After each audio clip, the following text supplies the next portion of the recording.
and welcome to another Biddle on Saturday, October 3rd, 2020. How's everybody doing? Good. Great. Fantastic. Fantastic. All right. We are officially open for business. Stuff we're going to talk about. We have a guest that hasn't been here in so long. I can't remember. It's been over a year, Ryan. Hey, man. What's happening? It's about time you get back here. I'm pretty excited to be back.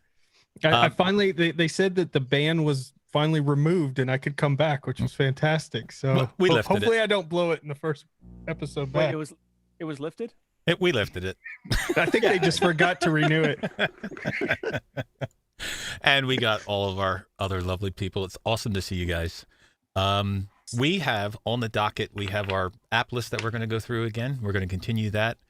You may have to remind me where we're picking up at, but we're going to do that. We're also going to, we have Steve here, Mo West, my man. We covered an email last week about MX Fluxbox, and we really couldn't answer those questions, but he's here to answer those. And we got what everybody else has been up to. So that's pretty much where we're going, what we're going to be. And I guess that's where we're going to start. So, Ryan, you're here first. So what have you been up to lately, dude? Oh my gosh. Well, the list. So Fedora 33 beta's out. And so today I spent some time playing with Fedora 33 beta, and it's looking pretty awesome. Have you heard, by the way, Rocco, that I like GNOME? And I'm using GNOME everywhere. Stop yes, it. Come I on. do. I really do. Like, I'm using it everywhere. So yeah, it's your fault. It's Wait, totally your fault. so that GNOME up there from you to make fun of me about you using XFCE? Correct. And now you're using GNOME? I'm using GNOME. Okay, so good. I'm Just figured I'd enjoying get that it, out of the man. way. I'm enjoying it. So I did the regular Fedora 33 workstation, but I've been on Pop! OS for a while now, playing with that. But yeah, Fedora 33 is kind of the main thing I've been up to. And then, probably seen I did some couple new builds and things out there on my channel. So been playing with that hardware stuff, but I'm really excited to put Fedora 33, I think, through the test on everything, all the hardware, and see how well it does. Of course, it's just in beta right now. So, well, I hope you have a better experience than we did, dude. Oh, really? It was, okay, so what was that we did? Was that 32, Dan, or? That was 32. But I did, listen, Yeah. I did KDE, so I can't comment. Go ahead. Man, that was a bad experience. Did you do GNOME, Rocco? I did GNOME, and it was such a bad experience. It wasn't because of anything. It was because of being, I guess, in between update cycles, where there was a few bugs in it that caused it to be unusable. Really? I mean, there was so much dude. There was like 30 seconds of hesitation on opening the settings or opening anything, pretty much. Oh, that's a feature. Make sure you really know where you want to go. Right. Do you really want to click on it? It was a really bad experience, and I was told. I mean, weren't we told that they fixed that afterwards, Dan? I think they did. Yeah, it wasn't even very long afterwards, and yeah. I've never experienced it on Fedora 32, and I've been running it. Well, that's the thing. If you had it and you updated, you didn't notice it. But like if you installed it in that short window that we had, gotcha. We just happened to pick that window. It wasn't so great. Well, I'm guessing that, that's pretty much happened with every distro on the planet at some point, right? Where if you hit it at that right time, it's just terrible. But I only installed it so far on the System 76 Lemur Pro. I mean, it's kind of unfair, right? Because, of course, it's going to work perfect with everything. But, it's been good. I've enjoyed it so far. But I've been playing so much in Pop! OS that it's not that big of a shift just being in a GNOME desktop, Did you install any extensions in Fedora 33 for GNOME, or are you going to just use it stock as it comes? Right now I'm using it stock, but I probably will install a few just to get normal features back, because that is still a gripe I have about GNOME. To get features I consider quite normal back, app indicators and that stuff back on. But otherwise, I probably installed maybe 3 extensions, all of which were recommendations from Rocco, as I recall. And that's about it. Yeah. Well, I hope you like it. I hope they have you have a good experience, because I really did want it to be a good experience with Fedora, but it just wasn't. So. Well, and Plasma really was for me. So, I mean, yeah. I should have tried Plasma, but what are you gonna do? I thought you were a GNOME person. Dude, I'm a I'm a guy that it likes depends both. on the week. No, I like both, but man, does KDE drive me nuts sometimes. Yeah, I could do that. Yeah, Rocco's got a lot of KDE videos on his channel. So no, dude, KDE I still get comments on there, people asking me how to do this and how to do that, and I'm like, dude, I haven't used KDE, and I don't. It's probably changed like 3 times since I've used KDE as far as knowing where these things are, and it's hard to tell these people how to do something if you don't use it, right? Yeah. Well, you've got to get on it, Rocco. Who's got time for that, Colin? All right. So, what everybody else been up to? Nate, you just, recently came back from off visiting places. So, what have you been up to? Well, I've been playing with Element Matrix chat a little bit. Really? And yes. Wait, the reason I say really is because I have that on I have had that on my dock for 3 weeks now to ask about that particular program. Well, I have to say, so I have it up on all my machines, and I like it. It's not going to replace, I would say, Discord or Telegram. I think those two are going to be those two aren't going to be shaken by Matrix Element Matrix. But what it is going to do is it's going to get rid of a few other my little hangy things like IRC, Facebook chat. I'm sorry, Ryan's here, not Facebook. I would never have any kind of Facebook anything. I'm getting all hot. But SMS. Don't step out of line, Nate. Yeah, that's right. I have a SMS pulled in there, so I can actually send text messages from Element Matrix, whatever you call it. I'm using the Element client, and so it works really, really well, and I like it. It doesn't do group chats in the SMS. That does seem to fall on its face a little bit. So if I'm not doing group chats, it works pretty well. So any one-on-one type things, I can do that. So for me, it's a way of unifying and simplifying a lot of these different disparate things out there. So it makes less work for me because I'm inherently lazy, and I want to see how much easier I can make my life. One of those things. But yeah, so I know it's going to come later, but that's what I've been playing with lately, and some other things. Visual Game Boy Advance. That's another thing, but I would have to talk about that. All right. Anybody else got anything they want to talk about? Colin, what do you got going on? What videos are you doing? What are you doing? I'm just doing. Well, actually, I'm doing some videos on extensions at the moment. So, well, Ryan might want to hear about them. No, specifically Arc Menu, because the developer has quit the Arc Menu project. So, but I wanted to do a video on Arc Menu for a long time. So I've just happened to be that happened at the same time I was doing the video. So Arc Menu is really good, really good. It's awesome, and I've done a video just on Arc Menu and Dash to Panel, and then I'm doing another video on what's really involved in Arc Menu as well. So let me ask, because I went and searched Arc Menu, and I know you said it stopped, but it literally has pound development stopped. So what's the video on, how good it was, or can you still use it? The different layouts. Yeah. No, it works fine. I think somebody else has taken over the project, which hopefully they do. Awesome. And it still works fine. It's just got it's got just about every menu from every distro that you can use as a different layout. So that's what the video is all about. And I just thought I'd show what the differences are in those menus. It's just awesome. You can change your desktop up heaps. Yeah.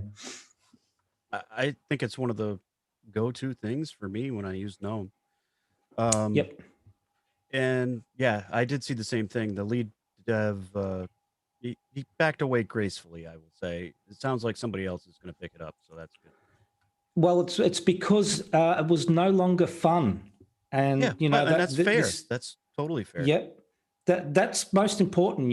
If it becomes like work, which is what he said, and sometimes it can feel that way when you're doing videos yourself, sometimes you just got to just stop making videos for a bit and just have a break, because if you don't, it can become like a chore. And once it becomes that, it's no longer fun and you're not enjoying it. And I do it because I enjoy it. So sometimes it's worthwhile just having a break, even if you don't upload videos, to be honest.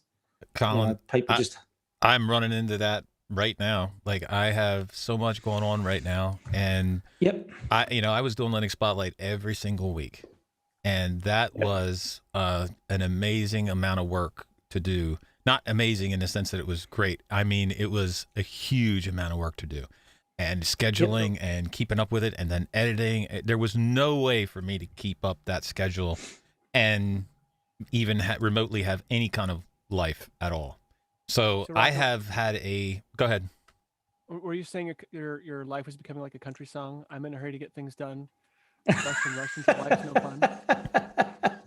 So, well, just like Colin said, after a while, it becomes so much that it's no longer fun. I have had a Linux Spotlight episode, that episode with Mike from Linux Lads. It's been there for, I think, we recorded it 2-3 weeks ago, and I'm still not finished editing it because I'm just run out of time. And it's very frustrating because I want to do it. I want it to be there, but there's just no way to be able to do it all, especially with Biddle, with Linux user space. Like there's just no way. So I'm doing my best, just so everybody knows I'm doing my best to keep the Linux Spotlights going, but they are really slow and far between right now.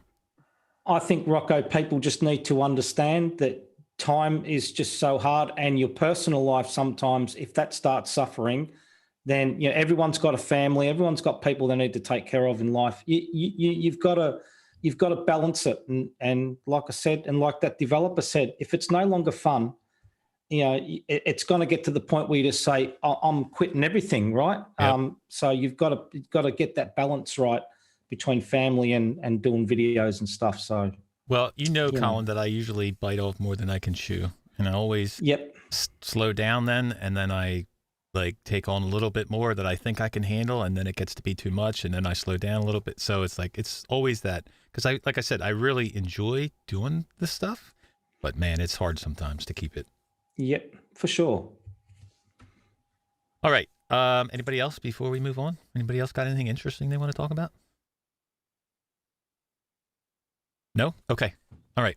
So, Steve, like I said, Steve is here, and we had an email last week and talking about Fluxbox, MX Fluxbox. And we talked what we could, but none of us really knew. None of us actually used it. So, Steve, you have used it, and you want to talk about it. So, tell us about it. Yeah, the person who emailed was very general, and I was shouting at the podcast, and when I was listening to it later, realizing that was the one that I should have been here for. I've been using MX Fluxbox on my spare Linux machines, like the one over my shoulder back there that you can kind of see against the back wall.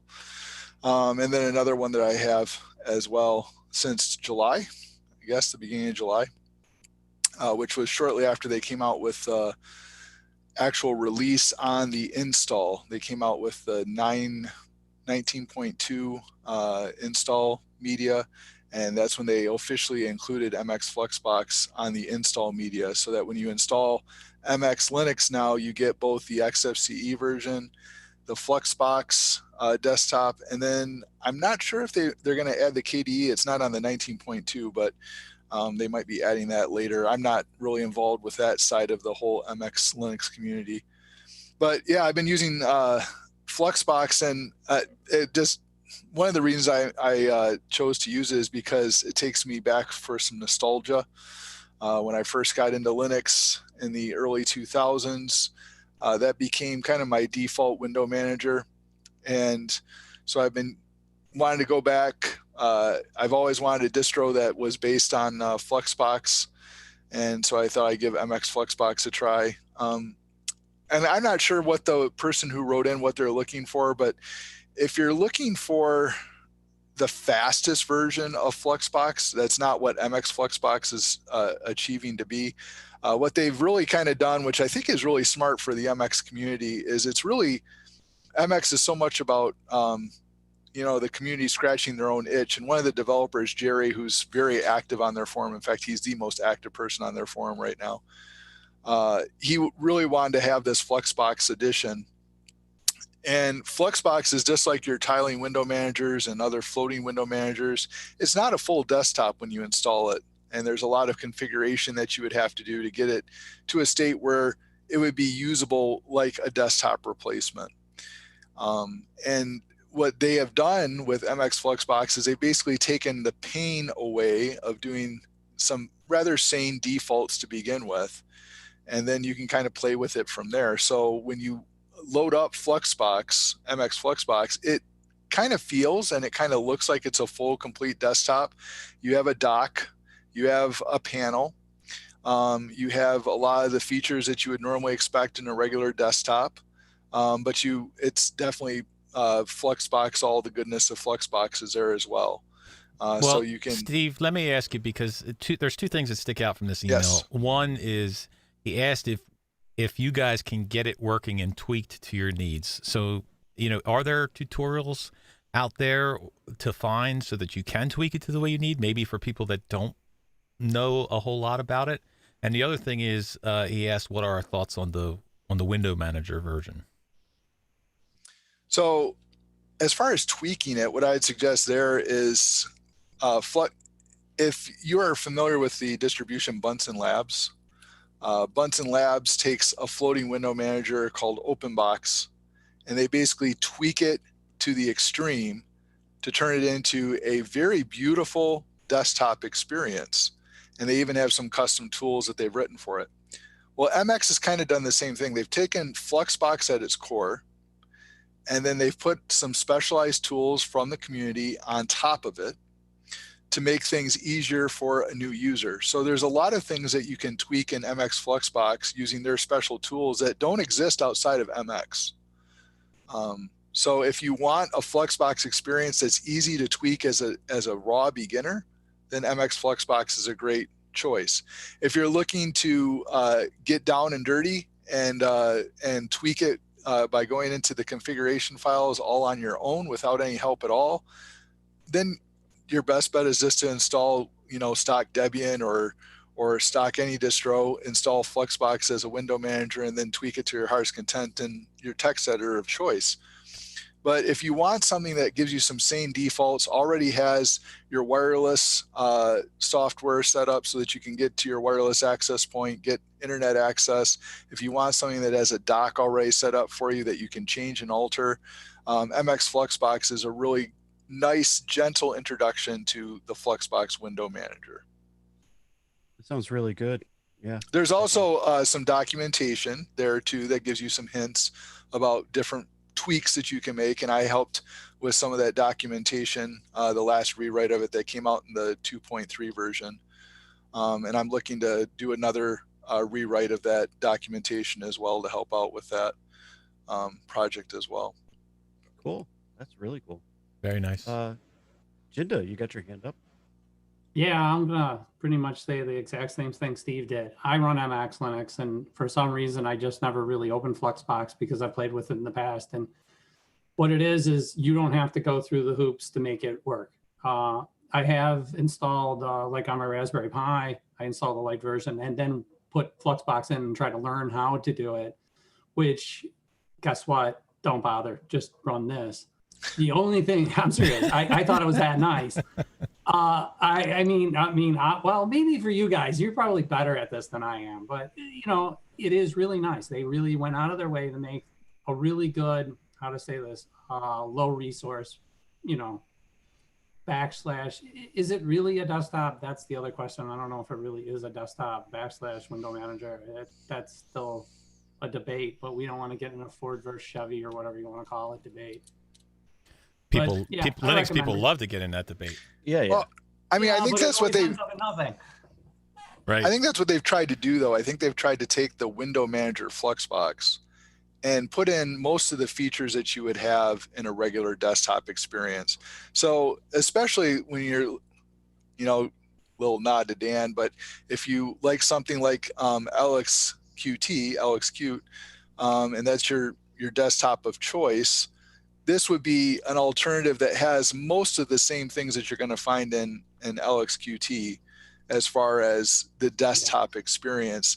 It is a little more minimal, but I will say it's not going to be as memory friendly as other versions of just straight raw Fluxbox, because what they've done is they've taken a bunch of the XFCE tools that are already there on MX Linux, and they've pulled them into MX Fluxbox so that you have some of those apps in your app tray that are easy to access to control the volume of your sound, to control your wireless, and to control other things that you take for granted in other desktops. So they've just kind of pulled that stuff in from XFCE because XFCE is so modular. So resource-wise on my machines, which the ones that are running have 4 gigs of RAM each, it starts up, it's usually around 450 to 550 megabytes on a fresh boot up. And if you just use the XFCE MX install, you're probably going to be at 650. So you're not really saving a whole lot resource-wise by using the MX Fluxbox version, even though Fluxbox by itself should be a whole lot lighter weight. They've added all those other things on top of it that kind of eat up some of your resources. But you were asking about tweaking as well. I read the documentation. There is a manual that gives you some ideas. The other thing, you could read my blog, discoverfloss.com. That's got a couple hints and tricks as well on there. And then the best version, though, is go to the MX forum, and they have a separate forum just for MX Fluxbox. There's all sorts of tweaks in there. I mean, it's just a treasure trove of things that you can do to really tweak out MX Fluxbox or any Fluxbox install that you have on any distro, because they're really, you could use them on any Fluxbox install. Well, what was that blog again, Steve? Discoverfloss.com. There you go. There it is, discoverfloss.com. Go check it out. All right, we got another email, but I think we're going to save that. Sorry, we're going to save that because that actually has to do with our app list. So, Dan, Ubuntu betas are out to download? Yes, they are. All the flavors as well. Ubuntu and all the flavors. The betas have been released. Has anybody downloaded them? Anybody tried them? Because I know that I have not. What are you guys waiting for? Well, I know one. This is what we do. I downloaded the one for Ubuntu Unity, but I have not put it in a virtual machine yet or tested any of it yet. All right. Okay. Colin, come on. You're slacking, dude. You're usually the guy I can count on to say, you know, I've tried this already. Yesterday. Is there a 2010 out? Is it? There's a beta out. Yeah, beta, just beta, not quite released yet. Oh, it's a beta. Yeah, look, let's just wait till it becomes 2010. You know, betas are, you know, it could change by the time it comes out. Let me get one more try in. Tony, you have had to try the Ubuntu betas. Come on, tell me you have. Tony, did you fall asleep on us? I don't blame him. I mean, it's early for him. It is late for him, so yeah, I don't blame him. I'm pointing at you, Rocco. Why have you not tried the Ubuntu betas here? Dude, I ain't got time to try nothing, man. I've never heard this from Rocco. Who's this new Rocco guy? Are we sure he's real? Because if there's a new Ubuntu out, like, that's your thing, man. It usually is, but not lately. So, wow. Rocco, Vince's story is, his theory is Tony's gone to download the ISO. Oh, okay. That makes sense now. Yeah. Totally makes sense. Yes, but he usually has it installed before we talk to him. So, you know, because he's like a mind reader in that area. He'll have it before the end of the show. That's good. All right. I disappeared. I don't know what you were talking about. Tony, the Ubuntu 2010 betas are out, available to download, and nobody has tried them yet. Tell me you tried them. Yeah, I did. I tried Budgie. I knew I could count on you. I tried the base one. I tried KDE and Mate. Anything jump out at you, dude, or what? Is it just? It didn't really look a lot different, to be honest. Well, that sometimes happens with the point releases. So yeah, it's not a major release, is it? So no. All right. The only thing I would say about the brain's gone dead. It's late, dude. Yeah. I can't think what I was going to say now. What's the standard Ubuntu? GNOME desktop. GNOME. Right. GNOME. Sorry. Don't matter. Either one is fine. I don't care what anybody says. I tried that one, and it's 338, the desktop, the GNOME part. And so some of the extensions are not up to scratch yet, so they won't work with it. Like dash to dock, for argument's sake, or dash to panel. So and that's a little segue into the reason why that developer quit, because he's sick of playing cat and mouse with known developers. Yep. Because of that reason. Yep. Well, that makes sense. Yeah, so I can say that the LXQt, we've got a version bump in that. So there's a couple little tweaks, things. It's small stuff, really, but a couple little things that are changed there, and some bug fixes, obviously. So that's nice to see too. So speaking of betas, I am pulling down another beta that has come out in the last week. Yeah. What beta is that, Tyler? And that would be the Fedora 33 workstation beta. That's what Ryan's trying out. Have you played with it or what? Not yet. I'm just pulling it down. Started my weekend, so don't let him jinx you talking about Fedora 32. Don't let him do it. I ain't now saying I'm all a word. scared. Now I'm all scared if I boot it up again. What's going to happen? I ain't saying a word. From what I've seen and heard, I'm probably going to boot up Fedora 33 once it's fully released. Yep. I mean, that's what you're supposed to do. And I will give them credit that when you first install it, it gives you a warning, like this is beta. You will have issues. Make sure you're doing this on hardware. And then, of course, I skip that and do it anyways on production hardware because, rebellion and all. You got to do it. You know it. I usually upgrade the first week after it's out. There's usually a couple little niggles, but nothing that's showstoppers. Nothing that's showstoppers, and that's why, man, that was so frustrating when that happened. And, we already covered it, but we'll move on. I won't kill it. I've been running Fedora 32 for 3 months now on my laptop, and it's working. Oh, you're a good man. Yeah, it's working really good, actually. Tony, do you use it? Fedora, go ahead, Tyler. Yeah, I've been on Fedora 32 on my workstation desktop, and it's been running fantastically for the last 3 to 4 months. No issues. Works perfectly with my hardware. And Pop Shell on top. Yeah. See, it's just you, Rocco. Just me. Are they still running Wayland by default on Yes. Fedora? Yes, it's Wayland by default, but I actually am in an Xworks session because Pop Shell does not support Wayland as of yet. Right. So, Donnie, I don't know if we asked you or not. Do you use stock GNOME? Do you use extensions? Stock. I use whatever out of the box with Fedora, so I don't add any extensions to it. Wow, I can't believe you do that. That is unbelievable. Oh, crazy people. I'm telling you. It's all right. There is no way I could use stock GNOME. No way. Not even close. Hey, Rocco, every time we talk about it, on Destination Linux, someone will leave in the comments and be like, I don't know what any of you are talking about. You can use it without extensions. That's the way it's meant to be, and it's perfect. And I'm like, what are you talking about?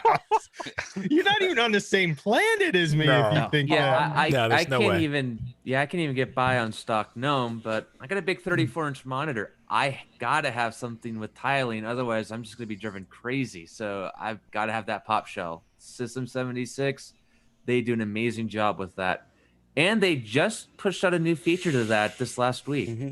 I saw that. Yeah, the Windows tab / stacking feature. That's pretty cool. Little buggy right now, but really cool. Yeah, Pop OS didn't work on my hardware on my desktop. It did not work. Really? So what happened? It didn't install, or it just didn't work well? It didn't work well. Like if it when it goes to sleep, comes back on, everything's like 200%. Oh wow. I reported a bug. Sometimes it just I think we lost him. He must be on it right now. He must be on it. So poor Donnie. Sorry, Donnie. We lost you, brother. Yeah, I've got Fedora on the desktop, but on my laptop, it's always had Pop OS because it shipped with it. The Lemur Pro, fantastic laptop. Yep. There's Donnie. There he's back. Maybe we can get him back in here real quick. Peter, how are you, brother? Hello, I'm back. It's good to see you. Yeah. Okay. Welcome back, Peter. Excellent. So this morning I installed Ubuntu Budgie. See, the name is called Groovy Gorilla. Yeah.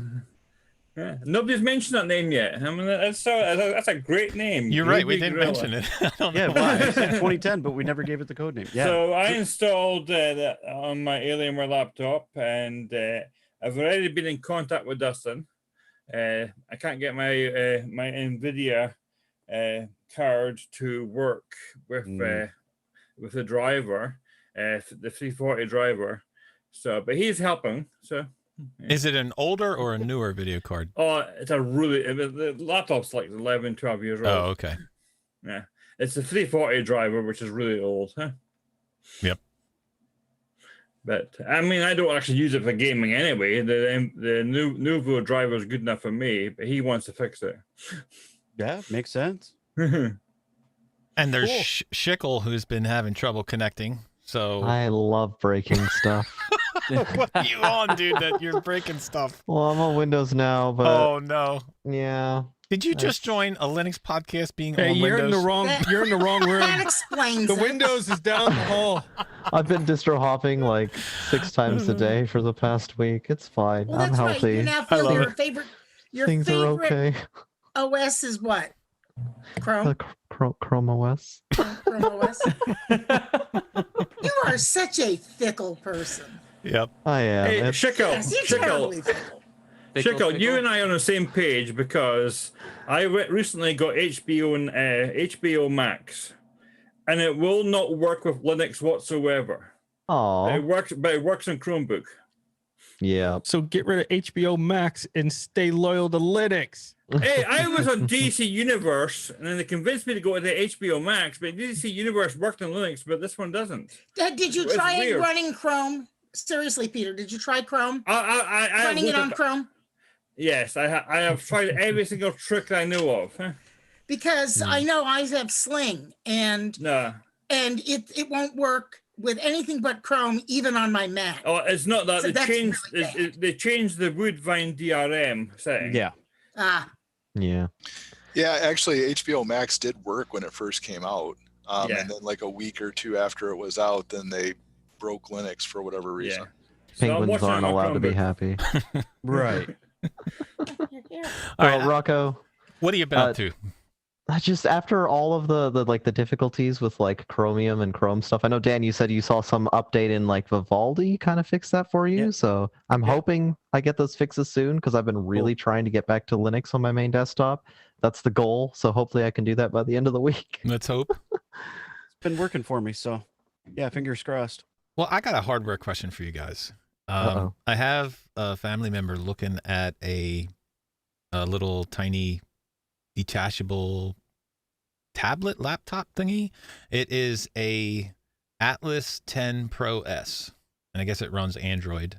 So my question is this worth buying, or how much would you pay for this type of laptop? It's not really a laptop. I guess it's a tablet, detachable keyboard. I wouldn't take is he it stuck if I was on paid $100 to use it. If I was paid $100 to use it, I wouldn't. Is he stuck on like having Android? Having to have Android? No. It's Why not just, go with the Pine Tab, the new tablet from?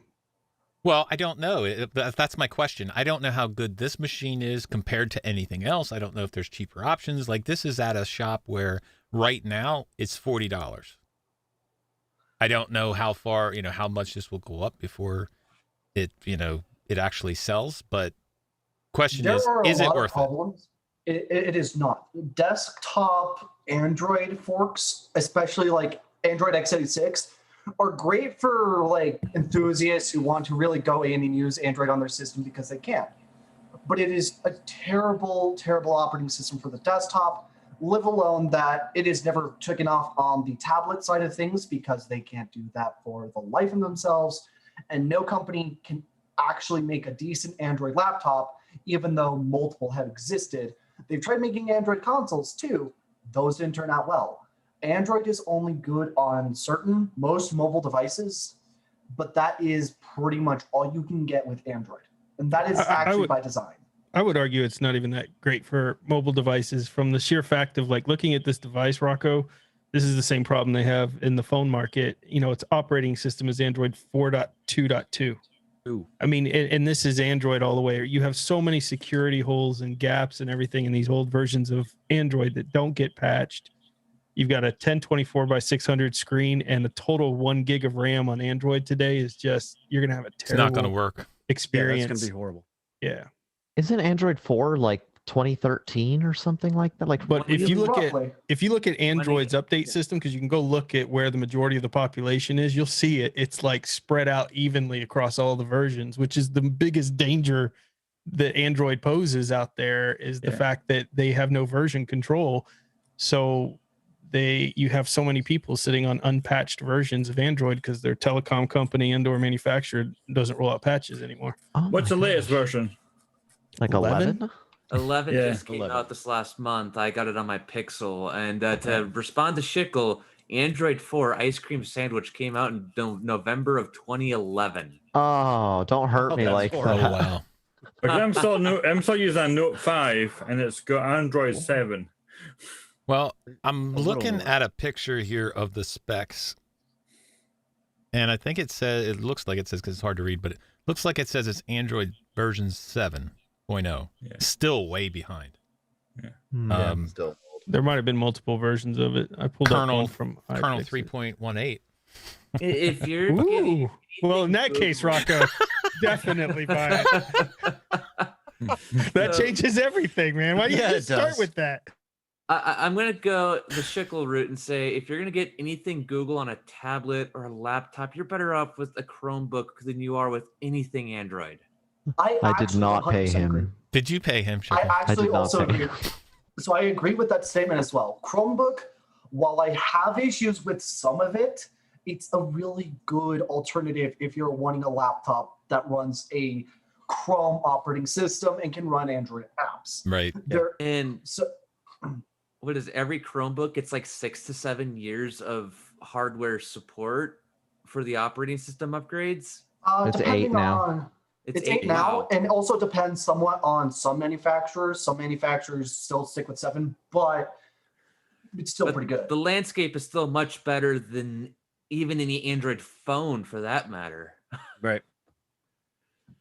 All right. So if I was to Tab. tell this person, Pine Tab, really? I- Okay. So you know, we talk about Pine and everything, and they're great and everything, but like, is this production ready for somebody that doesn't want any problems, that doesn't want to install Linux, or just Well, wants to use it for using it so that it works? You know, I personally don't have the Pine tab. I do have the Pine book. And one of the things you can do with the Pine book is you can install the Chromium OS on it. So if he wants that Android experience, which is basically Chrome OS, just the open source version, he can still have that Android experience just on, I think, better hardware than these RCAs and things out there.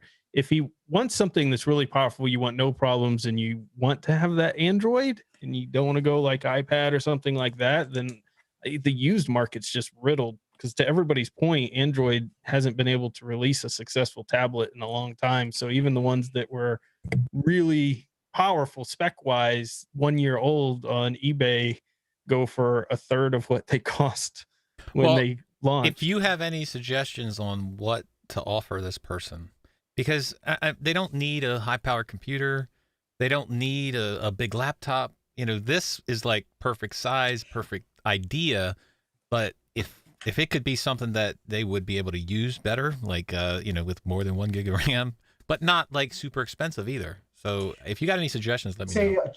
Cheap Chromebook. Can I is one. say something sorry. on the Pine book or the Pine? If this person has any problems whatsoever, he's not going to get any service. I'm still fighting with it, and I finally found the email address of Lucas or whatever. And I'm going almost on 3 months now with a 14-inch paperweight. And that's the thing is, and they finally say it's not really, they're even the Pine tab, whatever, they're not really for end user consumers. They're for, you know, tinkers and so on. So I think, as That's you know, fair. a couple people have said, I think the Chromebook would probably be a better choice if that's what they want. You know, if they want something They turn it on. They flip the lid. They turn it's on, and it works. That's basically what this Then this I machine wouldn't would be. even address the Pine, any of the Pine products. What are they wanting to do with it? Do they just want to surf the web? They want to surf the web. They probably want to watch movies. And probably some email or yeah. or I mean, I don't something. even know if email. I mean, really, it's just pretty much watching YouTube or watching like maybe a video from Amazon or something. That would be a good option for the Chromebook. There are other Linux alternatives that are trying to sprout up. I'm working on one with a different browser team. And of course, there's Ubuntu Unity's side project, Ubuntu Web. But for right at this moment, and for as hardware and software needs are browser, and that's it, Chromebook would be the immediate solution to that. Yeah, I think that would be, and the most cost effective. And I mean, for like what? They're not even very expensive if all they really need is a basic one. Bronco, what's happened? We have chicken here on Windows. We have people recommending Chromebook. What have I walked into here? What? I've gone for 1 year and this is what happens? And 2 weeks ago, I was using my Mac to be and on then here. Michael shows up? And wait, we have Michael gosh. here before the last word of the show. It's amazing. Wow. Michael, you're not going to believe what's happened. They Ryan, love we're very Windows and eclectic. Chromebooks here. I don't know why we showed up. Save us, Michael. Save us. If it helps you, Ryan, I'm downloading Arch right now. So All right, you're back on my go list. You're going to get a Christmas card. Windows hearts Linux, doesn't it? No, I we think they keep never hearing. said that. I think they just said Microsoft does, and that's because it gives the money. So that makes sense. Well, yeah, but There was Hey, it's you see that just- prediction? That was like the prediction of Eric Raymond saying that someday Windows is going to be basing on it's going to be emulation layers. Like, why would that be the prediction? Because the exact opposite is happening right now, where they're making apps work on Windows. Why would they completely flip it? Like, no, that doesn't make sense. Well, at least there's developers like me working on operating systems are bringing Windows to not just Linux, but also Lumos and free MBSD. So at least we have the Linux side to help Linux. I mean, yeah, it's not to say that. I mean, I don't really care about that conversation. It was just more like, to me, it was kind of funny because like that's the exact opposite of what they're doing. So, I mean, I can see that. think so. I can see Whoa, the we got logic. Neil here too. I see the Neil, logic behind it, but that's how it. are you, sir? Somebody say Fedora, and then Neil shows up. That is literally exactly what kind of really didn't happen. No, I Totally my walked fault. away and I said Fedora 3 times while turning in the bathroom mirror, and then you showed up. It's amazing every time. Totally my fault because I brought up the Fedora 33 beta. There you go. So it's a good thing you didn't hear the part where I said I didn't have a good time on Fedora. Okay. Right? You didn't hear that I part? actually started my Linux. What happened? I did. Don't look at me. What I had happened, a good time. Rocco? It was a bad time, dude. It really was. I'm sorry. What did It you was Fedora do? 32. We tried it on Linux user space, and I guess like I said with Dan, we said it earlier that we must have hit it where if you had it installed, it was fine, but we downloaded the ISO at that moment, and we had so many issues from the Fedora hesitating like 30 seconds just to open the system settings. Logging in was the same way. You'd get to the login screen, you'd sit there and wait for, no lie, 30 seconds. That's not an exaggeration for it to log in. It was unusable at that moment. And then after we were done trying it, they fixed it. Two questions then. First, which variant? And second, what were you running this on?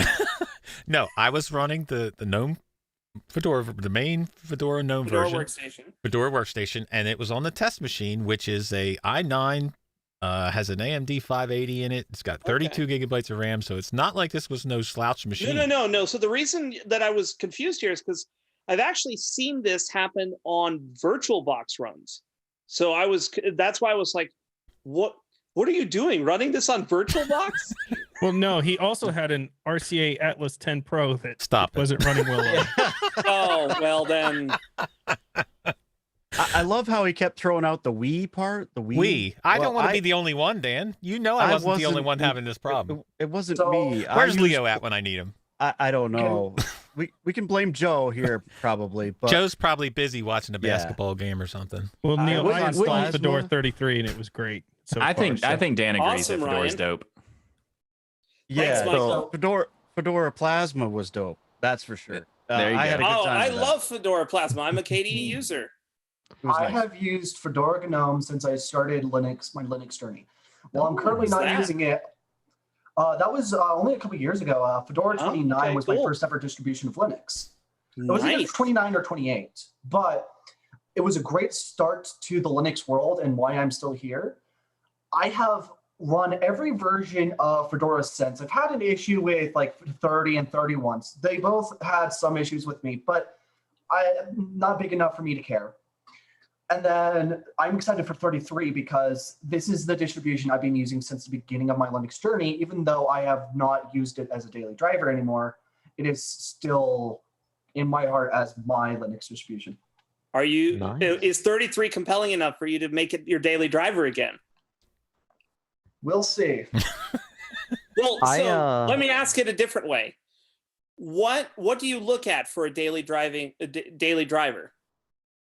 I mostly look for a daily driver. It's the active development tools, which the main thing right now I'm not happy with on Fedora. The literal only thing stopping it from being my favorite distribution of all time is the DNF package manager is not at all my favorite. I feel it's a little slow. Okay. So a couple of things that have happened recently that should improve things a little bit. In 32, I don't know if you've done a fresh install since then, but like a 32 fresh install, there's some of the extra repositories that actually induced a lot of the slowness that some people saw were turned off by default.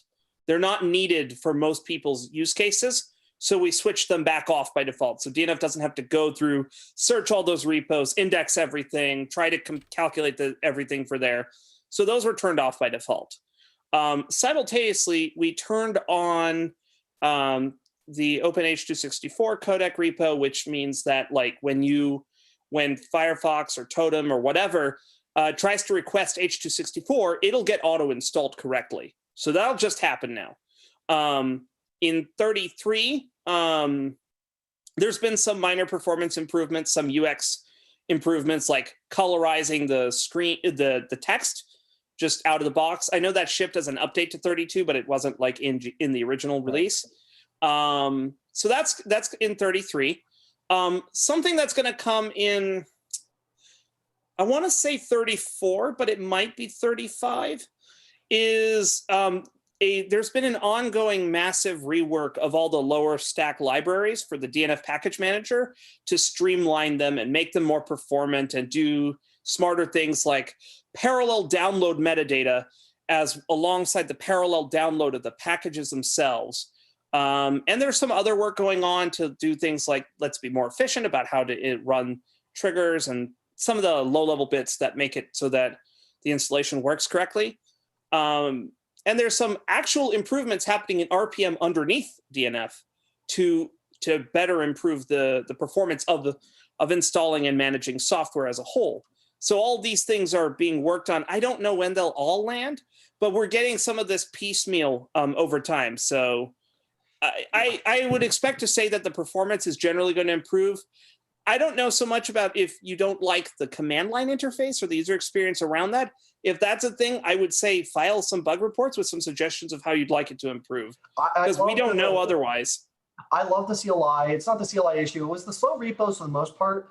And right now, I'm actually a distribution developer for a desktop operating system, but Fedora will definitely, if these all, at least like 33 is definitely looking right now, from what I hear, as a definite, probably side daily driver alongside my own distribution, Eris Blue.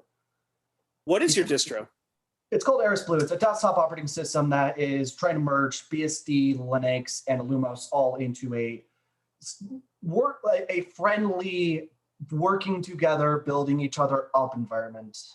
Instead of being three separate environments people get to choose from, there are three different environments people get to choose from, but don't lose too much from picking one or the other.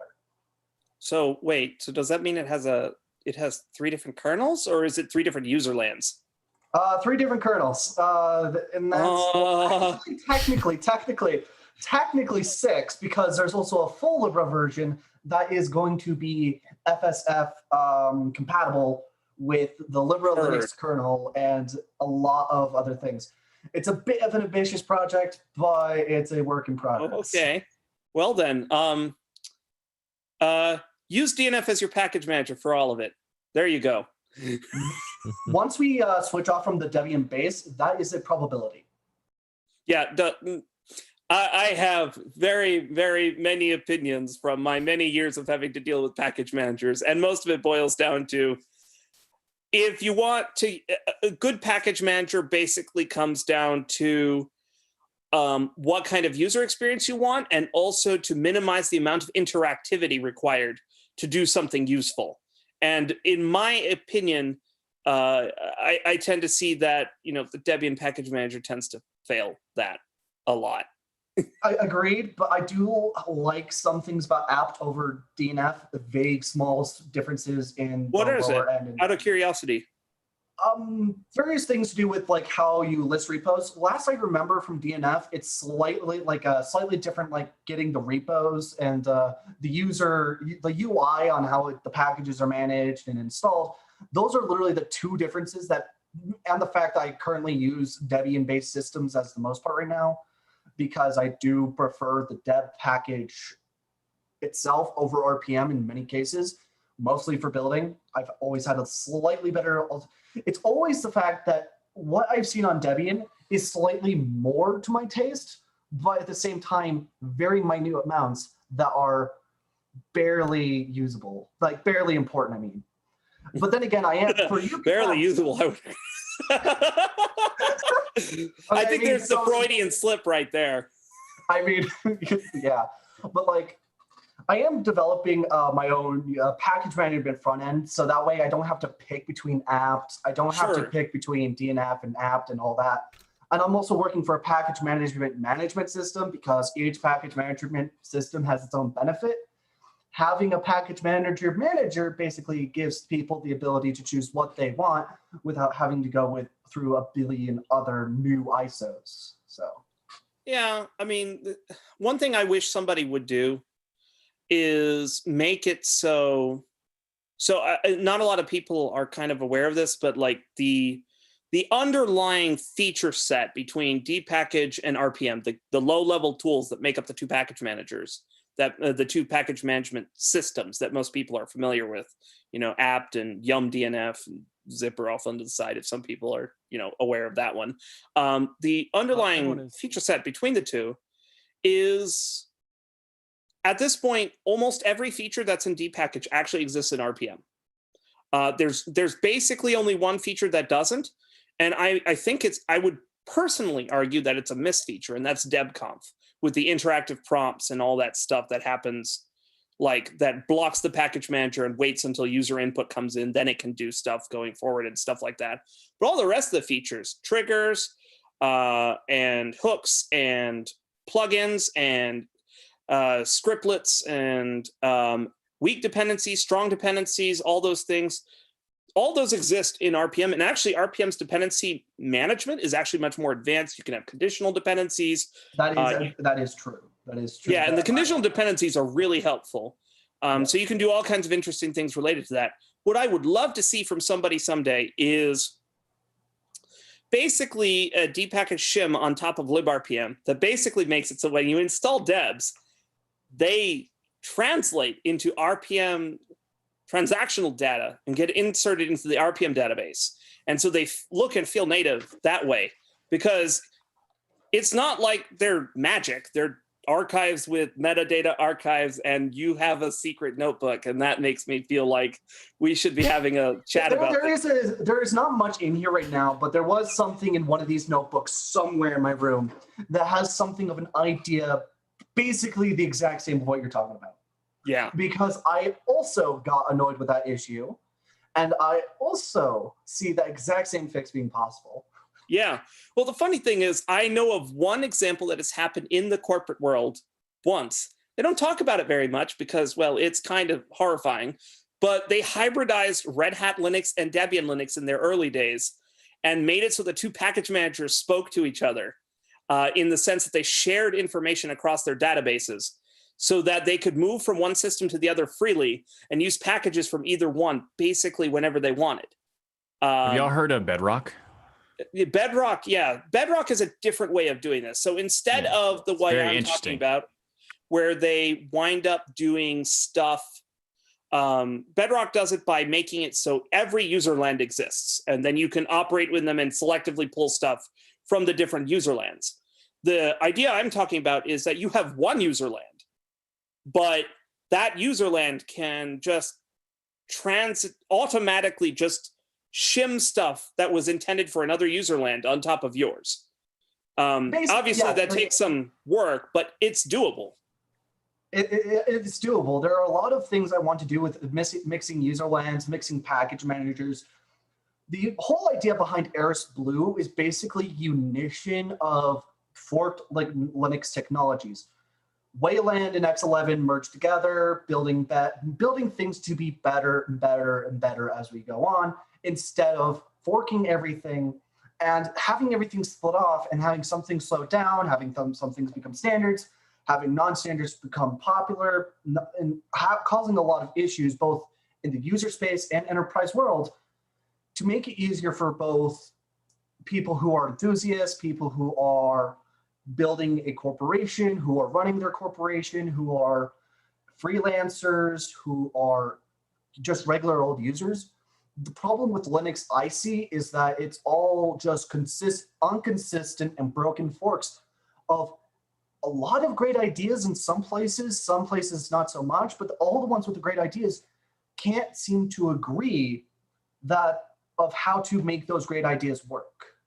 That's where I see the problems in Linux. And if we can make it so that it's not as much of a problem, or make it easier to fork without much issue, then I think that's a great thing for Linux, because more people get to use it and there's less fragmentation in the Linux sphere. But isn't this what universal apps were supposed to solve? So universal application managers like Flatpak and Snap do this, again, the backwards way. They do this by injecting another user land on top that it operates entirely within. So when you do it that way, there's a couple of consequences. So the first is, most people aren't really aware of this, but a user land has to be compiled against a specific Linux kernel. And you have to be careful to make sure that the interfaces that get imported when you build that user land basically remain forward compatible. Like, so you start from some old version and the newer versions don't just, not have the API or something like that. Because contrary to popular belief, Linux does not preserve user space compatibility perfectly. They do break it, and they sometimes can't avoid breaking it. And when that happens, things get a little wonky.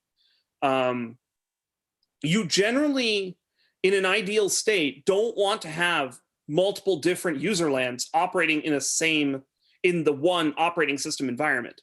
This is also one of the flaws behind containers in general, and why you don't really see people talking about what they call OS containers, where fully separate user land that you can just operate in as if it's like a virtual machine or something like that. The reason why Docker containers and that whole application container kind of thing became popular is because then you don't notice that the user land could probably be broken. And so if you don't notice that the user land's broken, things look like they work more. Containers are generally a very fragile system because they have to handle this interface contract between kernel space and user space. And most people can't really make that work stably for a long period of time. And so the easy way to work around is just by not using it. And so all that userland stuff tends to be what a lot of people say is dead weight. It's not, it's important, it's kind of needed for things. But if you as a user aren't interacting with it, then you don't notice that it's actually partially broken in some form or fashion. Like, simple example, you take an Ubuntu, you take a Fedora userland and you put it on the Ubuntu system. Certain flags just aren't going to do anything because the userland from Fedora expects certain features in the kernel to be available that an Ubuntu kernel doesn't provide, and vice versa. And this actually happens as you go out further and further and further. One of the reasons why the Alpine userland tends to kind of work is because it's so simple. There isn't a lot exposed, and so you're less likely to hit all of these problems, but they still exist. And so it becomes it's what is it? Juggling in the air and trying to make sure that, one of those balls doesn't hit you right in the face, while you're trying to keep everything working. And it gets way worse with desktop applications because you're talking about desktop environments, dbus contracts, all these other things. And these have even less stability guarantees than the Linux kernel to the user space does. So it just gets worse and worse and worse and more complicated. It's not unsolvable. It is definitely doable, as evidenced by both Flatpak and Snap being successful, and AppImage less so, because these two try to build solutions to deal with this brittleness. One of the reasons you don't see people recommending AppImages as much is because they make no bones that this will break.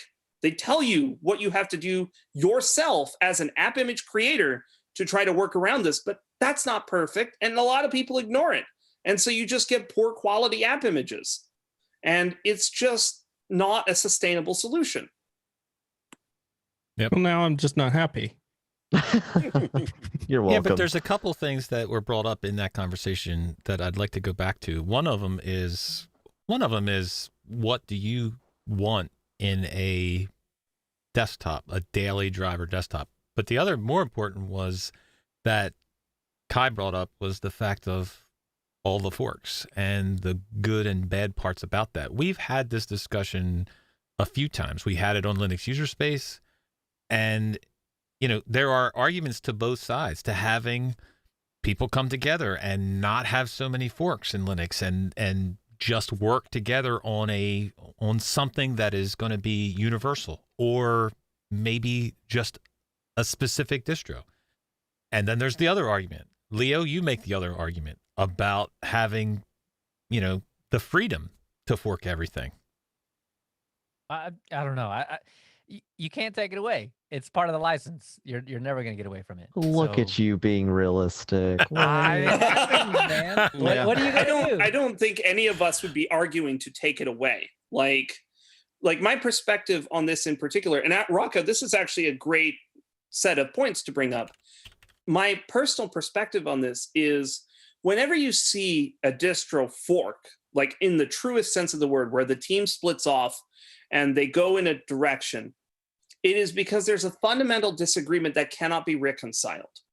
So when you look at the fork trees for distributions, a lot of people don't think about it this way, but whenever I look at a fork tree in a distribution, I think to myself, why is this tree so big?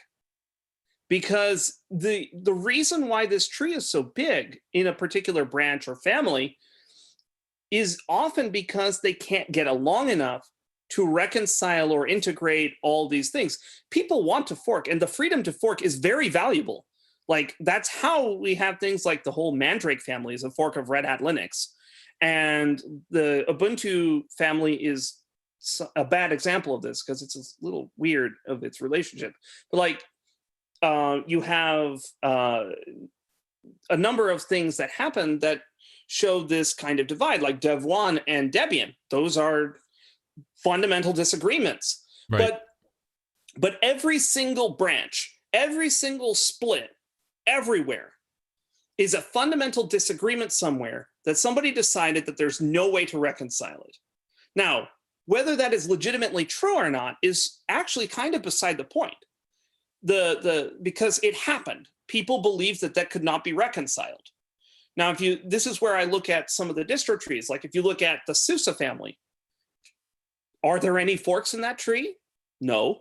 And the reason is that every time there seems to be some divergence of some kind coming up, the OpenSUSE team, the ultimate parent of the SUSE family today, tends to look at it and integrate it back into the mainline family. And in some cases, SUSE, the company, hires them to continue working in OpenSUSE to further their vision. And this is the fundamental difference. So when you look at the Debian family, it has like, 300, 400 forks? Close and then you to look at the... Oh, yeah, never mind. I'm off by an order of magnitude. That's okay. But then you look at the SUSE one, and there's 5. Literally 5. It's not a lot. And the reason is every time somebody does a divergence, they look at it and say, hey, Is there a reason it needs to be a split? What if you did your work in the OpenSUSE project? Then they come back in and people work together on it, and that just sort of becomes part of the thing. Doesn't that seem like it should be that way, though? All over? Well, I don't know. Like the difference is if you have a strong vision of something and you don't really feel like that is compatible with something else, then maybe it does make sense to split. I guess. I can't say one way or the other. What I can say is that in my experience working in both the Fedora, OpenSUSE, and a little bit in the Debian and Ubuntu communities is that this is ultimately the reason why you see forks. Whether it's legitimate or not of a reason, and I can't say one way or the other whether every reason is legitimate or not, but this is the reason. I'm not saying we should assimilate. I don't think we should assimilate and then, have everybody join one team and nobody goes off on that, because that's the great part about Linux. But it's so frustrating to see us sometimes be so divided. I don't think it's okay. So here's my opinion, and this is one of the core beliefs behind Eros Blue. It's not the number of forks that's the issue. It's the ability to manage those forks and pick between those forks. It has never been about how the fragmentation being too big. It's always been the fragmentation being too complex and hard to manage. And even when I take the OpenSUSE example, which I was saying earlier about how like forks tend to not happen because they all get integrated in the tree, that is not the same thing as saying all of these choices and all these experiments and all these differences don't exist still. That's making it part of the tree and making it part of something that is managed and expressed and able for people are able to use without saying, well, I've got to go figure out this incompatibility and like do all this stuff so that I can actually take advantage of this.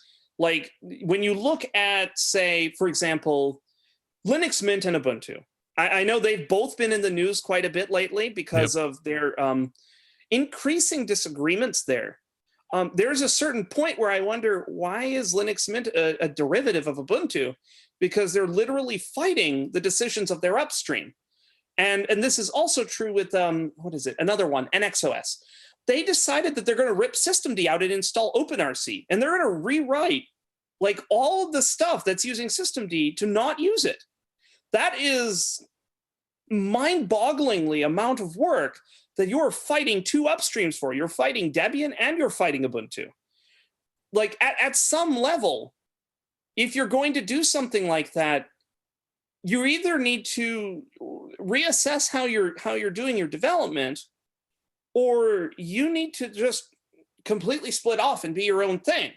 Those are the kinds of things where it starts making sense to have that conversation. But this fork tree sometimes is irrational. I would argue that, for example, some of the forkedness of Linux Mint and NXOS might be under that bucket, my personal opinion. But sometimes it's not quite like that. For example, Elementary OS tends to work fairly well with its Ubuntu parent. The main reason for its existence is so that they have a place to develop the Pantheon desktop that they ship. And so like it depends on the motivation. Now, do I think that Elementary OS necessarily needs to be a completely separate distribution? Maybe, maybe not. But it helps them for their development purposes. It allows them to set their own pace. Yep. For that purpose, it's fine. Distributions that pretend to not be distributions, KD Neon and Gnome OS, those are lying to themselves, and they need to stop. And that hurt, because that lie hurts their own development. It hurts their community, and it makes an unrealistic expectation, because as part of supporting those workflows, they're doing things that naturally lead to fighting their upstreams and things like that. So like it's all about what kind of expectation you're trying to set. What is your goal? What are you trying to achieve? And what that actually means for the broader community. So like, I would love to see more distributions that are doing interesting things to be based on Fedora, obviously, because I'm a member of the Fedora community. I think what we're doing is cool. And I also think that what we have available to us makes it easier for people to build interesting things on top of Fedora. Does that happen as much as I'd like? No. But by the same token, people do this with Ubuntu, and that's not bad. However, there also comes a point where you have to start thinking about whether it makes sense to operate completely in your own silo versus working with your upstreams and integrating and bringing those good ideas to share with the rest of the communities, because that's the difference, right? So that's one of the reasons why you tend to see not many things in the OpenSUSE fork tree, because with those good ideas, they make it back into the parent because the parent is willing to accept those things. I can't say for certain that's what's wrong in the OpenSUSE fork tree, or not in the OpenSUSE, the Ubuntu fork tree, but I can say that that's probably, that kind of communication is just not happening, which is what leads to this super massive tree. And I know that, at one point, one of the reasons for some of the forks in the Debian tree is because the Debian project upstream is so dysfunctional that people can't get anything done. And so they tend to fork off, build some stuff to kind of show it. And then at some point, somebody goes, hey, this thing looks cool.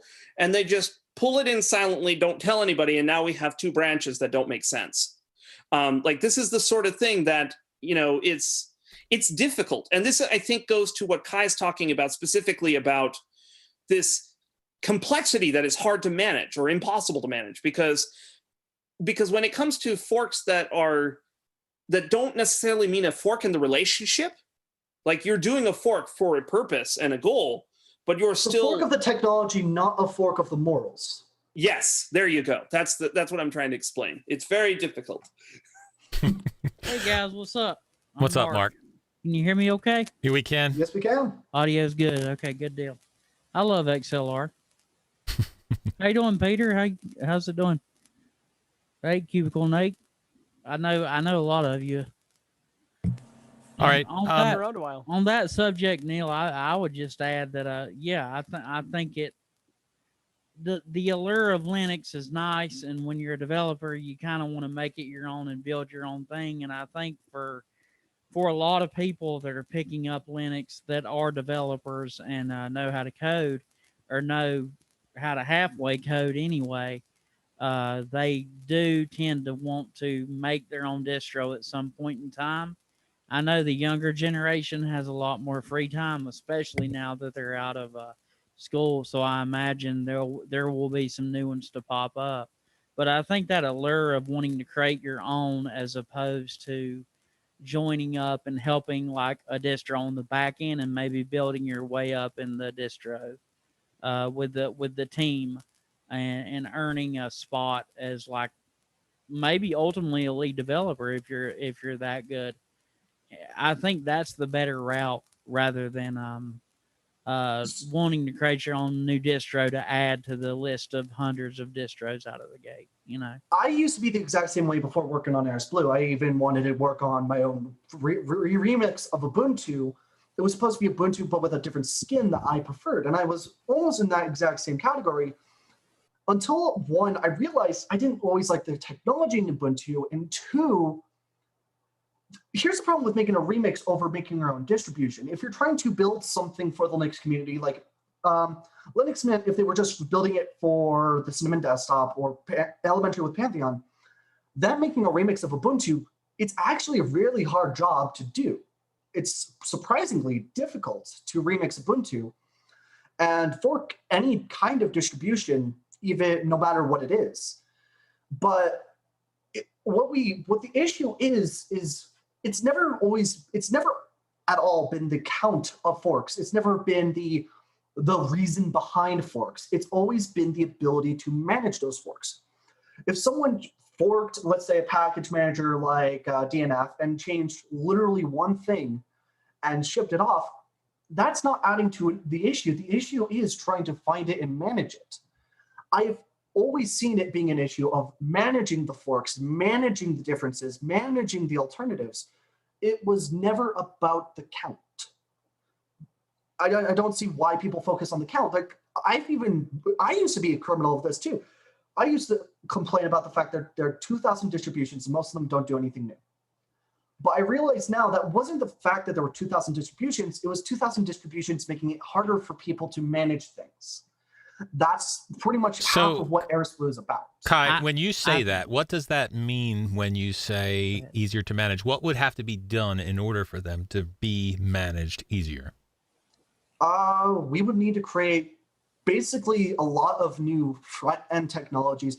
There's a lot, it really depends on what you have to, like what you're trying to manage. You're trying to manage distributions, basically to take like part of the blog that is known as Distro Watch and change it up a little bit for the UI to make more sense for the user. And also other like quizzes like that, making it easier to find, submit, and understand new distributions. Excuse me. But with package management systems, you'll need to unite them, which AirSblue is designing a brand new front end that brings in all the package managers we can and also has a separate side project of a package management system.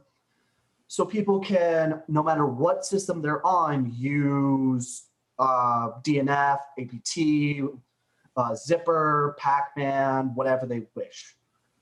And because when you're trying to talk to someone using Solus compared to, like, let's say Ubuntu, there is a fundamental difference in their package managers and package count.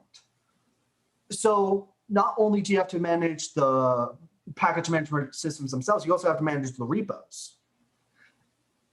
And the management system gets so complicated that, well, yes, it's really possible to do, but the fact that no one's doing it, well, not a lot of people are doing it, adds to the issue of management, causing issues with management.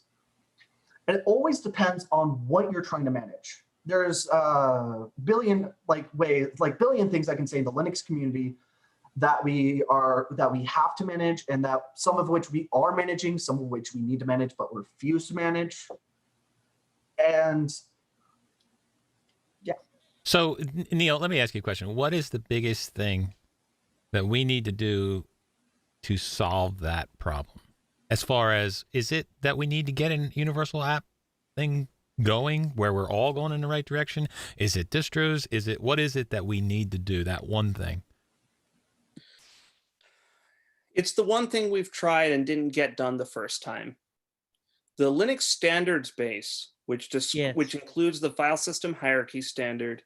It includes an expression of libraries and interfaces and things that people can expect, and the package input format that every distro that implements this is supposed to be able to accept. This is what makes the fork tree manageable, because you don't have to think about it in terms of a fork tree. You have to think of it in terms of capabilities and interfaces that you just need to support.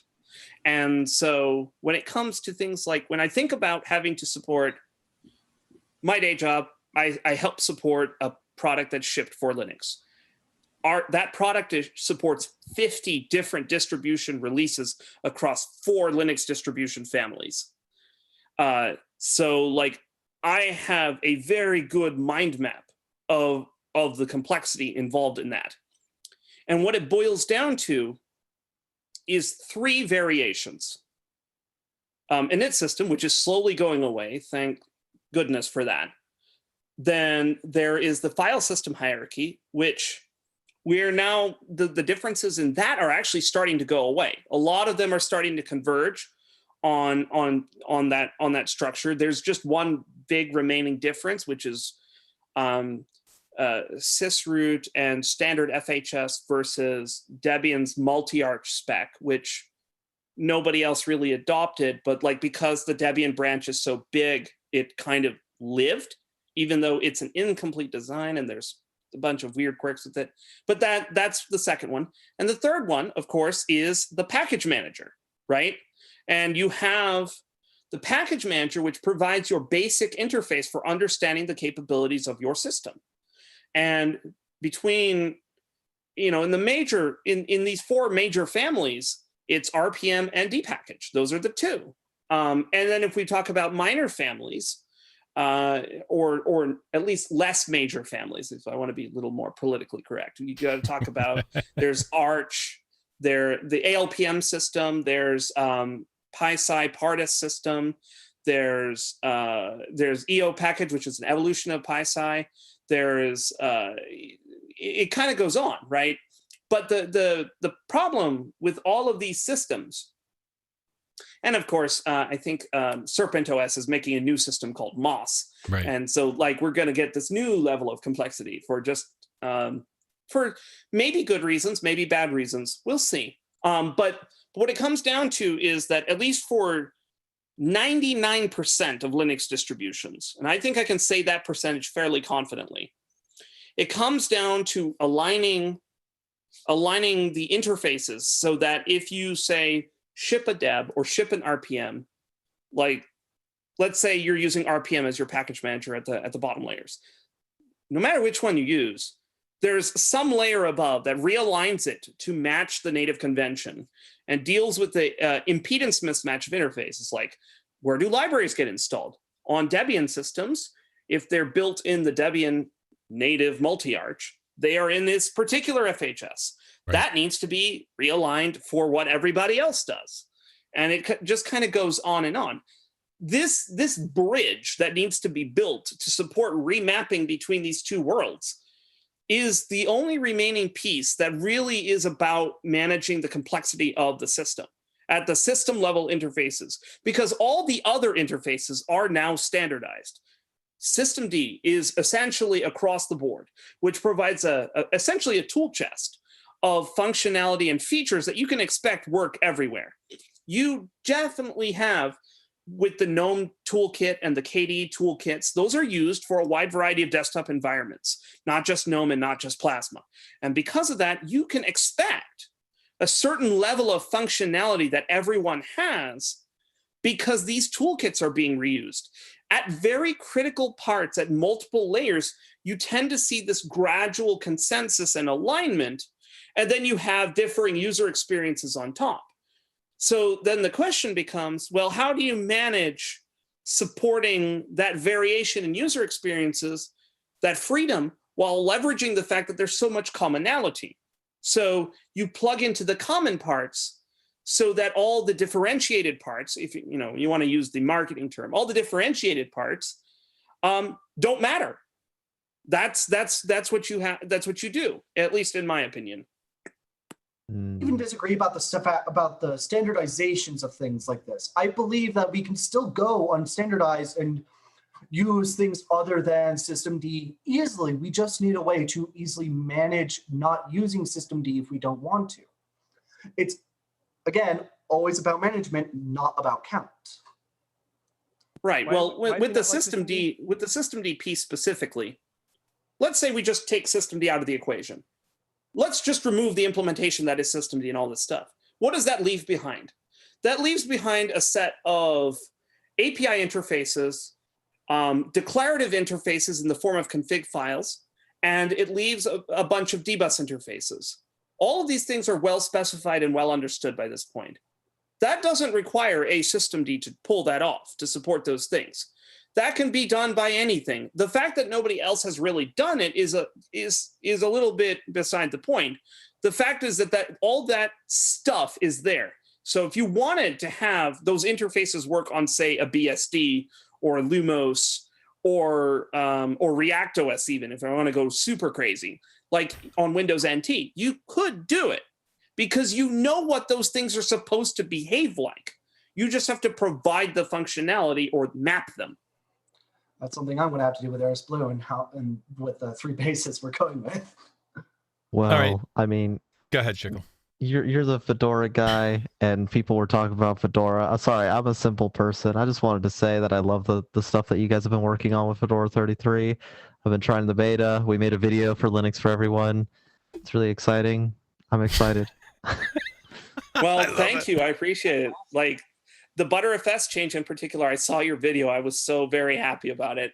That's been my brainchild for like almost 3 years. I've been personally working on that, trying to figure out the strategy, getting some people to come and help me get this off the ground. And I'm very happy to see it finally landing ever since I started working on it. So it's been a long going accomplishment. And I hope what this does is it gets other distributions to look at this and start actually making the change themselves, because we've been on the extended family file system for too long. And all of the ways where people try to bridge the gap between, say, X4 and ButterFS are horrible or incomplete or both. And it's just, we have the solution. It works really well. There's an active team working on it. It's supported by community and enterprises alike. Like this should be the path forward. Heck, it's even got ports to Windows. There's a Windows port that really works. I'm so excited about what this is going to bring, especially when people start developing front ends for it to manage snapshots. I mean, my ultimate dream is that, like, in GNOME itself, it'll just be like, hey, here's your system backups. Like, if we can get Linux to that point, that'd be amazing. Yep. I cross my fingers for that. If you put 100 developers in a room, you're probably Linux developers in a room. You're probably going to get 200 or 1,000 different ways to do a single task. And then we just pick the and I best get one. it. As a developer, everybody's got their own style, and their way of doing the stuff. But I think you nailed it, Neil, when you say there needs to be standards. There needs to be like a standardized, maybe like a rubric of sorts, for lack of a better term. It's if we can't join together and get on the same page as a community, new users are never really going to be able to fully adopt the system. There will be some successes, but you won't have a lot, because when I go to a user and I have them on one operating system that they enjoy, and all of a sudden something happens in the community, it breaks apart, new distros come from it. It's hard as a technician to deal with that. What is the life cycle of this distro? Is this going to last, or do I need to be looking at changing over to something else? My client just got used to this, or it may be a situation of analysis paralysis, where you try to present to a client a few different distros and they've heard of Linux, but the fact that there's so many alone in it, there's still a stigma about Linux even today, and about it being difficult, and about people being hard to get along with. I think we're in a society today full of narcissism, to be honest, and people need to learn to take a step back and see the bigger picture and the greater good that we're trying to accomplish as a Linux community.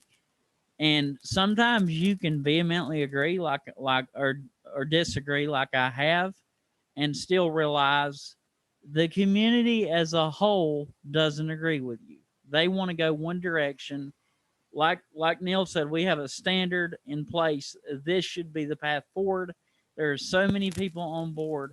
Why can't people respect that and help further that, join together on other distros, and maybe if theirs is not working out? I just feel like it's better to learn and to be a little more humble. And, I went on far too long, but yeah. You make a good point. You make a good Here's point, but it's in terms of like the One Direction, I prefer Backstreet Boys. Right? Well, here's my counterpoint to your. Well done, sir. Well done. I do too. Here's my counterpoint to this. I don't know how we would figure out what good standards are if we didn't have as much experimentation as we do today. Yeah, like true. it's pretty hard if you confine yourself straight to one path just exclusively to figure out what is good or bad. Like, the reason systemd got here is it took 4 attempts to get here. Like, and when you think about all of the effort that went into figuring it out, and all the lessons learned, and all the paths that were tried to get there, it becomes a really amazing story that we got there as we did. But it's also important that that's how almost every other development that we've got has gotten that way. Like, things don't tend to drive very far unless there's some sort of either competitive energy or passion energy or some kind of thing that pushes people forward to do that. And by and large, standards aren't exciting. Standards are boring because standards define the beginning and end of how something works. And so when you have standards, typically the main thing people say is don't deviate. But one of the awesome parts of the Linux ecosystem has been we have so little of them. And so it's been very easy for people to experiment and feel free to try to come up with good ways and bad ways.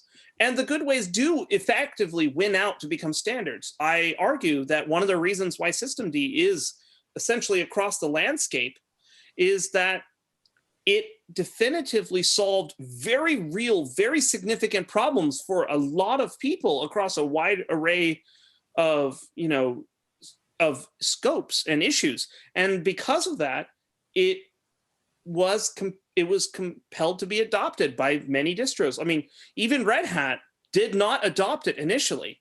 While Fedora was the first, Red Hat Enterprise Linux adopted it like towards the end of the major distro adoption curve. And so that's sort of illustrative of all this. It wins on the merits and becomes a standard in its own right. And these projects also tend to be larger open communities where people can participate in. So you tend to have you have a lot less of the evil politicking that you tend to see in things like ISO, ECMA, and other formal standards organizations, because it generally is developed and pushed forward by passion and not by some dude saying it needs to be this way because otherwise everything is screwed. Like, I used to make distributions. I actually used to be like an independent distribution developer. I made remixes, I made them from scratch, I've done that whole thing. What led me to ultimately stop was that I felt like when I was making these things, I was definitely coming up with good ideas, but it was really hard to get others to see them. And what I found was that when I started looking around, and then I did my whole distro hopping thing for a couple of years, I found that certain communities were easier to contribute to than others. And I wound up landing in Fedora for most of my work because it turns out that Fedora has a community culture with a bias for action, for continuous improvement. There's a process for defining changes and proposing them and getting them implemented. And the lazy consensus model means that if there isn't a significant enough dislike for a feature or significant problems that would impede the implementation of a feature, it gets done. So that tends to drive forward that innovation that, oh man, I just used a word I don't like using. But anyway, it drives the synergy forward. Yeah, no, I didn't say that word. That was all you. But it drives the Linux platform forward. And I think this is the core of it, is that one of the reasons why I think a lot of people fork off and build their own experiences and platforms and stuff is that they feel that there is no path for them to influence essentially the Linux platform. And that ain't no lie, baby. Bye, bye, bye. And so I stopped making my own Linux distributions because I didn't have a reason to do it anymore. I was able to put those changes into Fedora and get them out to everyone. Asnix, personally, Asnix, I asked you to join to get into the conversation. So, what do you think about all this? Well, it quickly got way too technical for my pay grade. With Neil, I had a hard time keeping up with developing any sort of comment on Neil's perspective, because it's, as I said, just too technical for me. What do you think of the overall thing? Well, I was getting into a little discussion with Kai in the comment section over just a general idea of variety versus management problems of different distributions. And I still am confused as to what Kai means by management. To me, let me finish my thought and then I'll give Kai the floor. To me, I don't support multiple distributions in a corporate setting. I use Linux at home. So for a personal user, management is simply picking a distribution and then using it. So I have a very limited sense of distribution management. I've hopped over the last 20 years over most distributions. I've used Debian-based, Red Hat-based, Arch, SUSE, you name it. I'm most comfortable in Debian and Ubuntu. I really can't see the need for using anything but apt in Debian. I never felt the need to use RPM in Debian. I never felt the need to use Zipper in Red Hat. I don't see that. To me, I don't see a point in doing something like that unless your goal is to support multiple users over different systems. And even then, I think that would be confusing to each user if there were multiple ways to deal with the package management. So as I see it, the package management system is the core thing with most of the big forks, the main distributions of Linux. And you would agree, right? Is one of the big differences, at least. Well, people like to pick one or the other, and sometimes a mix of both, a change of repository. A lot of different things need to be done for some, like for some package management systems, it's perfect. Others, not so much. What I see as everything has a pro and con to it. And with users to see all of the major options all over the place and see a billion different options, but with the main core differences being very minute to many people, it adds a level of complexity. Yes, you might not use RPM and prefer apt. Perfectly fine. But because people prefer RPM over apt, or both are really good, but with their pros and cons, both have the software they need and don't need, both having better software packaging, and both having something some developer or person wants. You might not install both at the exact same time. You might not even use both. You might just pick one and run with it. But I see it as you need to, hold on, give me a second to think about this for a sec. You need to understand what users do and don't want, because some package management systems are good, but having so many of them adds a layer of complexity, not only to the user, but to the corporations building for Linux. And to be able to manage and work with all of them pretty much simultaneously, it's more of a business standpoint than a user standpoint, but it still works for the user to be able to manage the alternatives.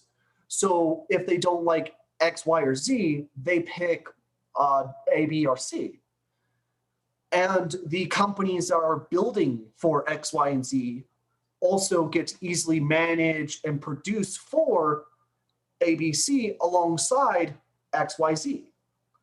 It's management not just for the user, but management for the corporations, the software developers, and everyone else. All right, let's get some of these other people in here. Donnie, go ahead. I mean, from a system admin perspective, what are you guys saying is perfect. But let's look from a normal user perspective coming into Linux. Do they care what package management they're using? Do they care about everything we're talking about? I think what's most important is what Fedora is doing about ButterFS and being able to back up their system and not lose their information.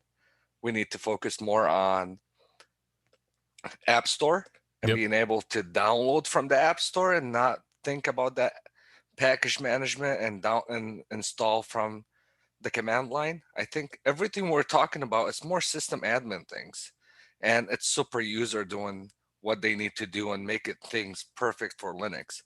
And we keep saying what users need and what others need, but what a normal user need, they don't care and they don't know.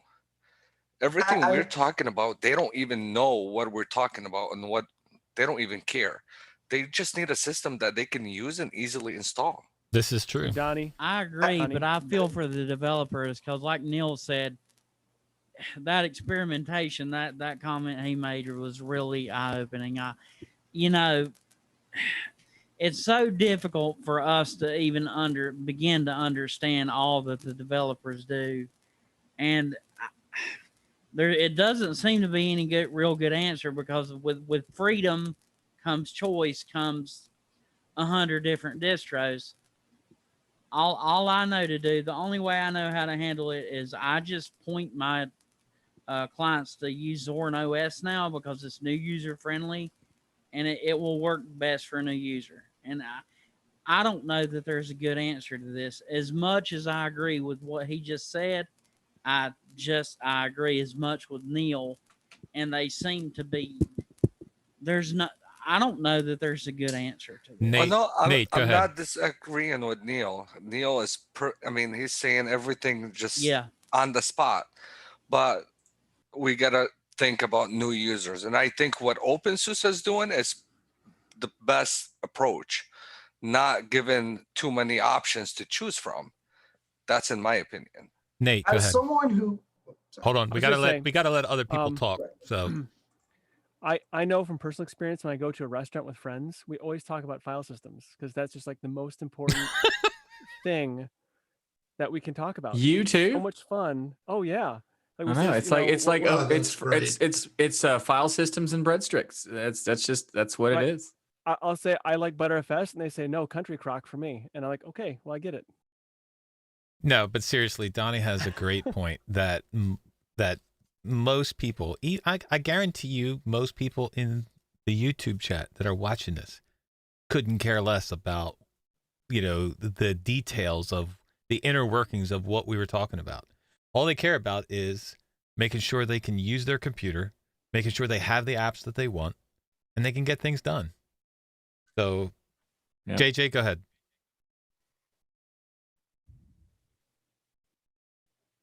JJ? Well, until JJ gets his mic working, we got 18 minutes left. Let's start a Linux from scratch tutorial. So we got plenty of time. Yeah. Yeah. We'll get that done. No, but seriously, what can we do to focus more on the app part of it? Like, I'm going to hop off so someone else can get in if they want to for 15 to 18 minutes. See y'all. See ya. Thanks. What can we do to bring apps to the focus more? Whether that's on the developer side, whether that's on our own side of just focusing more on the apps, because that's what people want. They want to be able to get the stuff done that they want to do and use the apps that they want. So we talk about universal software. Formats. Okay, but how do we bring that together, Michael? Like, we have universal formats. We have how many? But we also have infighting of universal formats. Right, exactly. That's my point. How do we get those universal apps together so we I don't focus think together? I don't think people notice. They open the software center and they click install. They don't know if it's Flatpak or Snap or Deb or RPM. That or depends on which else. distro you have, which one you Well, get, but- and but- also, but- but that means it limits how you have. Basically, but it every doesn't distro matter. should support all of them. That's Because it. all they're doing is clicking install, and if the app is there, they click install, and But it doesn't matter about what they don't care. But that doesn't matter about Right. what's the best thing to do, whether they care or not. That doesn't matter. But the that's best a thing to different do is conversation with different people. no. He's asking how to get it to work. Yeah, how do we that's as a not what they. community- If they care or not, does not solve how to get it to work. Right. So the solution is just to get what every distro should stop fighting about which format should be used, which universal is the best. Who cares? Support all of them. That way, whichever one wins will win, and whichever application the developer wants to support, they'll support it, and the users get everything, and it's fine. So what you're That's saying what is should happen. Ubuntu should ship Flatpak. No, I'm saying that everyone should ship everything. Every yes. distro should ship everything, All regardless of right. what you're trying to push. It doesn't matter. Everybody should push everything. That's the problem, is that people pick one and fight the other one, and then everybody else fights the other one. And the only way that we And they ever pick going to sides. get past them, the fact that we have a tribalistic format that's supposed to be universal, that's the problem. Both of these options could solve it. I mean, better a tribalistic format than a format that is held up on high as I disagree. God Emperor Linus Torvalds. I disagree. Like, there is nothing that that doesn't exist anyway. But the formats should not be the stopping point for users, and they are. Basically, without the universal formats, using Linux is difficult. It's just what it is. You can't get the unless we had a applications. Linux version of Rosetta for like certain packages that are only available. No, that's trying to solve another problem. The perfect another example layer on of top. this, Michael, is Linux Mint, where they removed Snap. Like, why would no, they do they that? blocked it. Right, Like, that's just saying, like they removed it. Their principles. So, but why? Their principles are wrong because they're hypocrites. They're hypocrites. Let's just say it, because they're like, we can't have them do this, but we'll also completely depend on their entire infrastructure the entire time.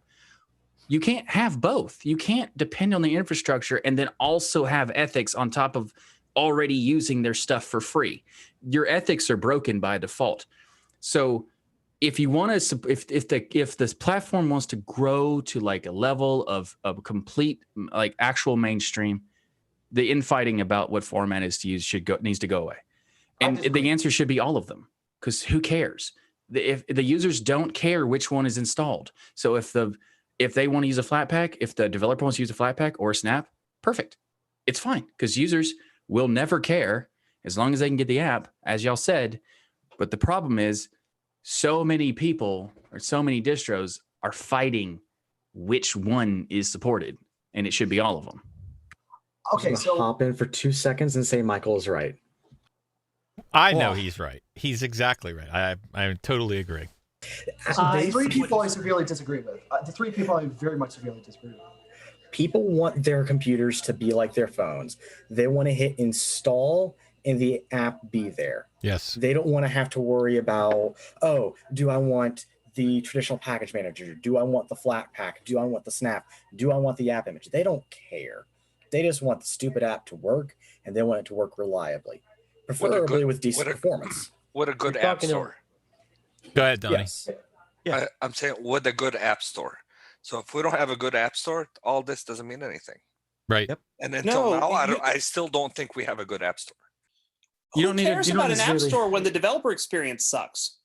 Yeah, you don't necessarily need a good.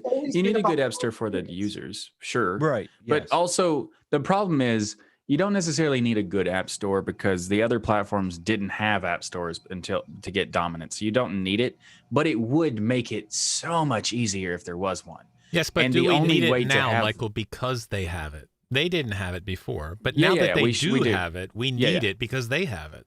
I don't think it's necessary to be successful. I think even now, I think it would be drastically valuable to have one. So yes, it'd be a good idea. I don't think it's required. I think the main thing is whichever installation method is used, it doesn't have to be in a universal app store. As long as the formats are universal and available, then it doesn't matter what the store is. They could all have different stores as long as the apps are all the same. And if all the apps are available, then all of the problems go away. It doesn't matter what the store is. The store could be not that good, but if the apps are available, users don't care. Windows Store is awful, and This is everyone true. hates it. Yeah, so the users hate it, but they're like, yeah, whatever, we'll use it. So it doesn't matter if it's good. It just matters if the stuff they want is there. So, And that's the Michael- part where we miss. Yeah, so Michael, you wouldn't argue about Canonical Snap Store implementation for using proprietary. No, I would not. I don't care. I mean, some people would care about the proprietary. I know stuff. that's nice, and that's the reason why we're held back and will never progress, because the longer we care about the individual pieces of, this server. By the way, people were like, the server being closed is awful. Is it good? No, I totally want them to open it, but at the same time, people are going to hate them regardless of what they do. That's just how it's been for the past 10 years. People have hated Canonical forever for whatever they want. You can see the same thing being done by other projects. No hate. Canonical does something remotely similar. They get hate. And it's annoying. Like Canonical did this whole telemetry thing. Or like, how dare you do this? And then GNOME builds in a thing that actually takes your location in the install. No one has a problem with it. It's the exact same. It's actually worse what GNOME did. But no, Canonical, evil. It's annoying. But the point is that a central repo that Snap did is 100% necessary. Flatpak failed miserably this problem. Failed. and a third-party group created one for them. So you're looking at you're looking at a universal format that has third-party developers on a third-party repo. That's not good. But at least the repo exists. And then people are complaining about the fact that, Canonical made a Snap repo that happens to have everything in one. It's all organized, and the server is not open source, so that's irritating. But that's why we'll never use it ever. Like, there are other problems that the other things have. If the only way to progress is to put it all together and just accept what it is, try to fix it from the inside rather than trying to fix it before you accomplish anything. None of us are in the inside, Michael. We can't fix anything. That's the problem. That's an argument about the server or the thing. I mean, the biggest way to solve the Canonical's decisions of stuff is to stop hating them for everything they do. That's the biggest thing. I'm not saying you do. I'm just saying, like, they've had so much hate that they don't care if anyone hates them for their decisions, because no matter what their decision is, they get hate for no reason. So at this point, they're like, oh, more people hate us for something. Yeah, who cares? Whatever. I don't know if that's actually their perspective, but if I was them, that's my perspective. I mean, I think we're putting the cart before the horse here at this point, because the underlying problem that I've seen when I've surveyed other developers, and I as a developer have experienced this, is it's not the distribution that's the problem. We have the distribution solved in freaking spades. We have so many ways to do distribution in a good way, some in a less good way, and some in a bad way. It doesn't matter. What our actual problem is we have no equivalent to Xcode or Visual Studio. We have no equivalent that provides comprehensive documentation, examples, behaviors, like workflows, communities. None of that exists. Yep. Without that piece, I don't care if you have, Snap Pack or something. Like, it doesn't matter. Nobody, if you have the perfect world-breaking, awesome distribution method, it doesn't matter if nobody can write a bloody app.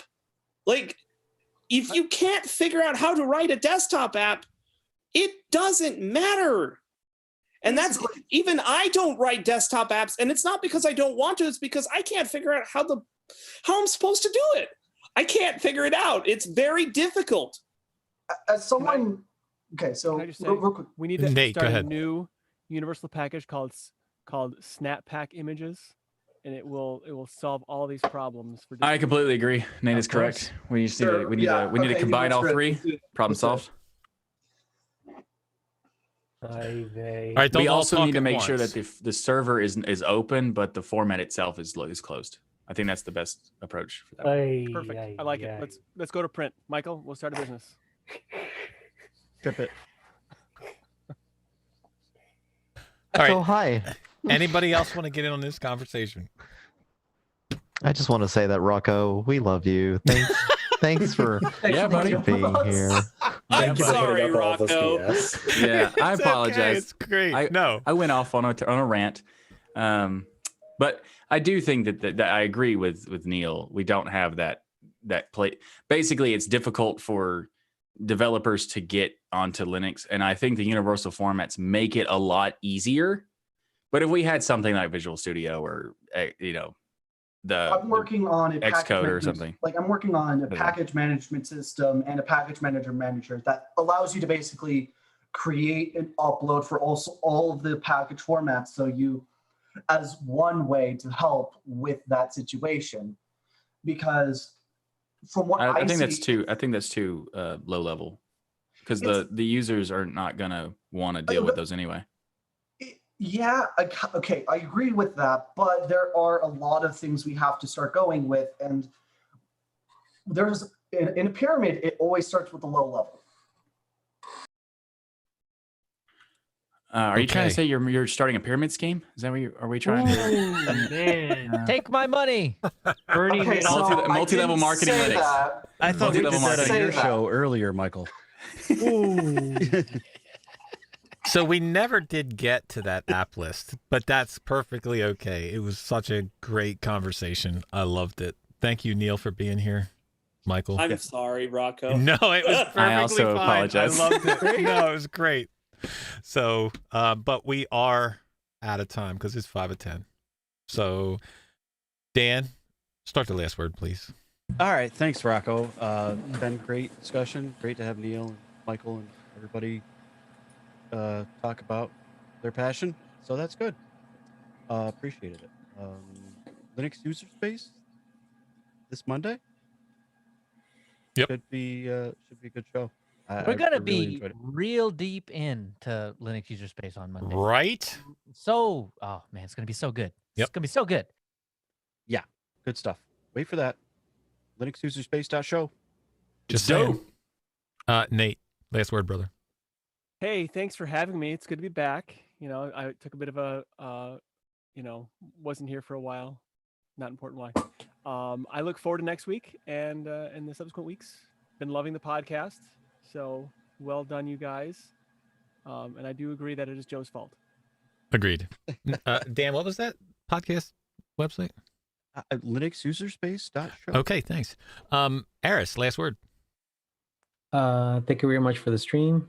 This is reminding me of the other talk about how everybody should push one Linux. And it all sounds very good. It all sounds very good. Like we should all have standards. We should have everybody working together. But the trouble is, how do we get there? Always the trouble, dude. Always. Dan, how many references to Linux user space can I get in the last word, do you think? I don't know. I think we could get another. So Linux far, you've user hit space. every single one of them. Okay. I think that you're very successful in this. But I would like to just say linuxuserspace.show. Thank you. Tony, last word. Wow. Heavy conversation tonight. It's heavy. Most of it was too technical for me, but I did manage to keep awake to listen to it, even if I didn't understand what was going on.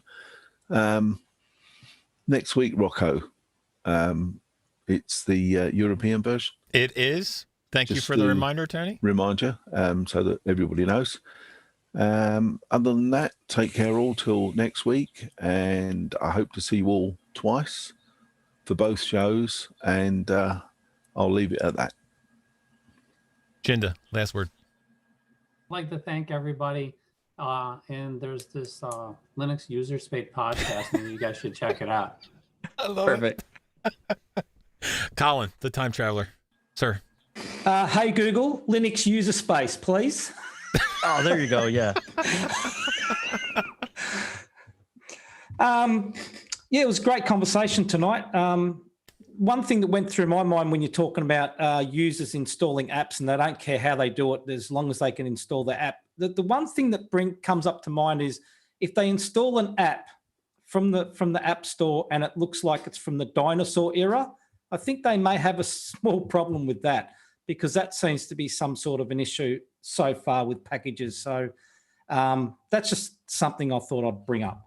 But thanks, Rock and Co, for the platform here. It's great conversation. I didn't know who Neil was when he first came in, but now I do know who he is. So sorry about that, Neil, but I don't know everyone in the Linux user space, to be honest. But oh, there it is again.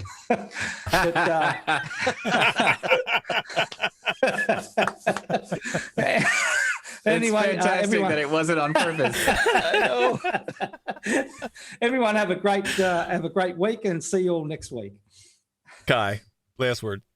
Okay, so I don't know what any of y'all are talking about, but you should totally check out this thing called Linux User Space, the best podcast ever from Spain.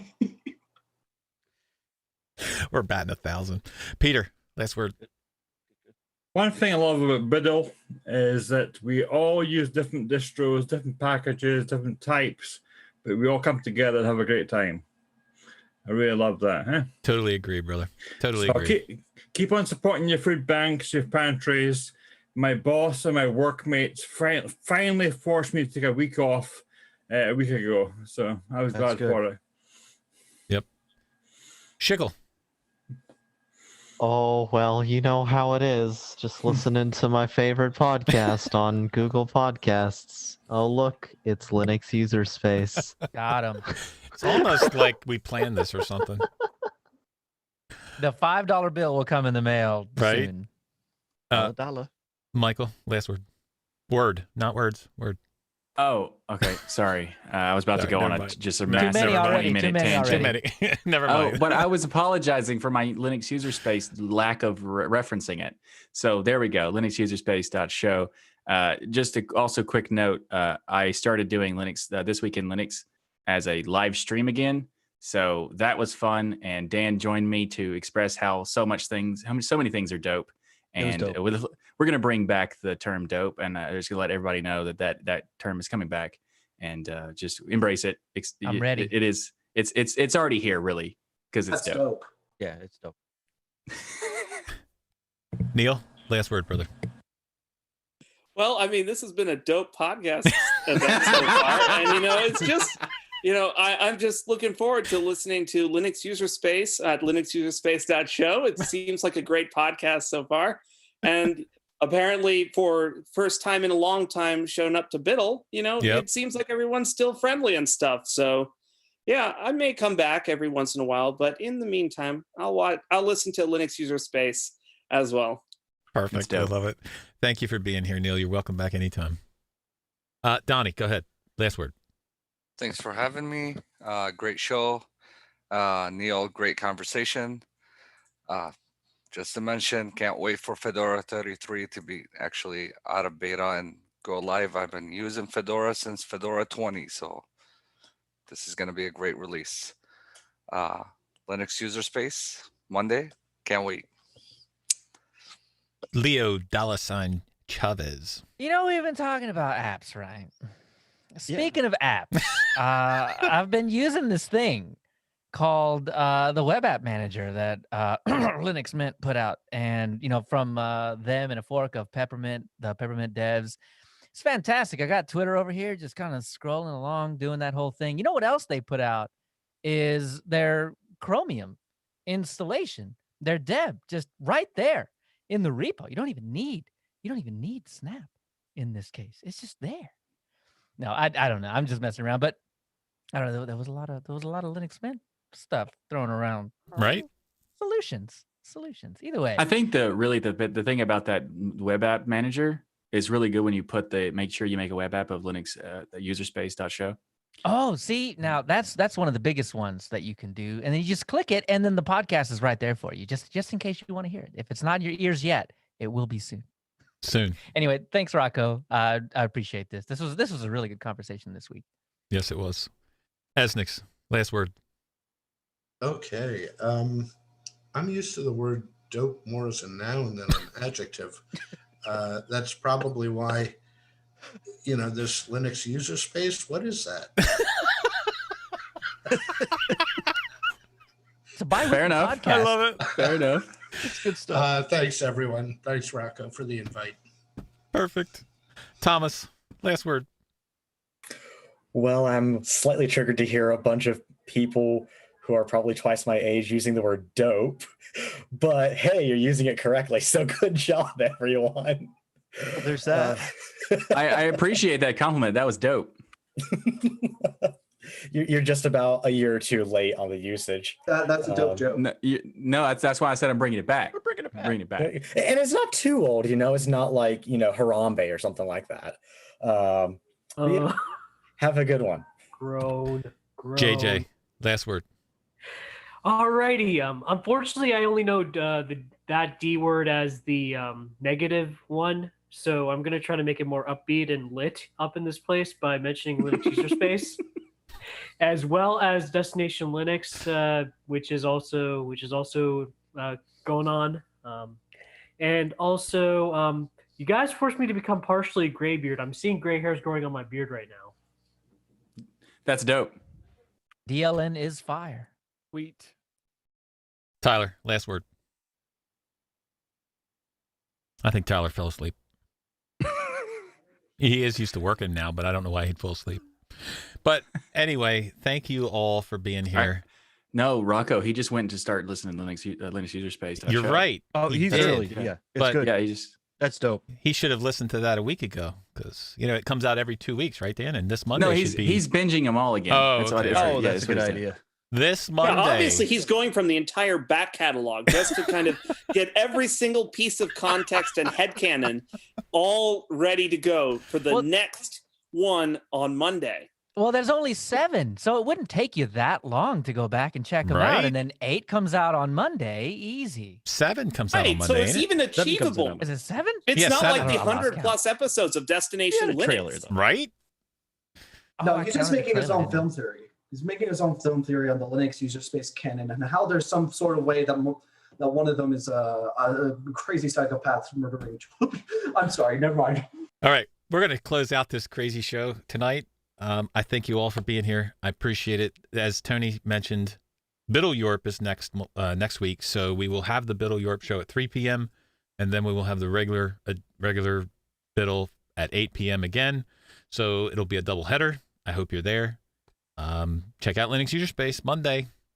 Other than that, until we see you next week, long live Linux. Woot. Bye-bye. What up in this his house? Bye. Hi, everyone. Bye. Have a wonderful day.